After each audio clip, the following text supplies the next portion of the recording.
বিপিএলে খেলতে এসে বিচ্ছেদের ঘোষণা দেয়া পাকিস্তানের সাবেক অলরাউন্ডার ইমাদ ওয়াসিমের ব্যক্তিগত জীবন নিয়ে দীর্ঘদিনের গুঞ্জন এবার তীব্র বিরোধের রূপ নিয়েছে।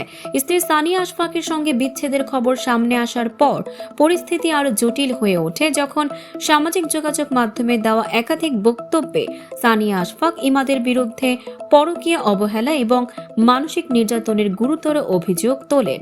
একই সঙ্গে তিনি দাবি করেছেন সত্য প্রকাশের চেষ্টা করলে তাকে হুমকি দেওয়া হচ্ছে। 2019 সালে বিবাহ বন্ধনে আবদ্ধ হওয়া এই দম্পতির 3 সন্তান রয়েছে। কিছুদিন আগে উভয় পক্ষই স্বীকার করেন তাদের দাম্পত্য সম্পর্ক ভেঙে পড়েছে। তবে বিচ্ছেদের ঘোষণার পর বিষয়টি আরও গভীর ব্যক্তিগত দ্বন্দ্বে রূপ নেয়। ইনস্টাগ্রামে দেওয়া এক আবেগঘন পোস্টে সানিয়া জানান তার সংসার ভেঙে দেওয়া হয়েছে এবং সন্তানদের বাবার ভালোবাসা ও উপস্থিতি থেকে বঞ্চিত করা হচ্ছে। তিনি আরও দাবি করেন তাদের মাত্র 5 মাস বয়সী সন্তানকেও এখনো কোলে নেননি ইমাদ ওয়াসিম। সানিয়ার ভাষ্য অনুযায়ী স্ত্রী ও মা হিসেবে তিনি বহুবার সংসার বাঁচানোর চেষ্টা করেছেন, কিন্তু তৃতীয় একজনের আগমনের পর পরিস্থিতি ভয়াবহ হয়ে ওঠে। তিনি বলেন সন্তানদের ভবিষ্যৎ ও পারিবারিক সম্মানের কথা ভেবে এতদিন নীরব ছিলেন, তবে আর চুপ থাকবেন না জানিয়ে সানিয়া দাবি করেন তার কাছে নথিপত্র ভিত্তিক প্রমাণ রয়েছে এবং তিনি আইনি লড়াইয়ে যাওয়ার প্রস্তুতি নিচ্ছেন।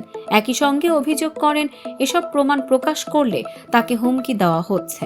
এরই মধ্যে লন্ডনে ধারণ করা একটি ভিডিও ভাইরাল হওয়ার পর ইমাদ ওয়াসিমের সঙ্গে ইনফ্লুয়েন্সার নাইলা রাজার সম্পর্কের গুঞ্জন ছড়ায়।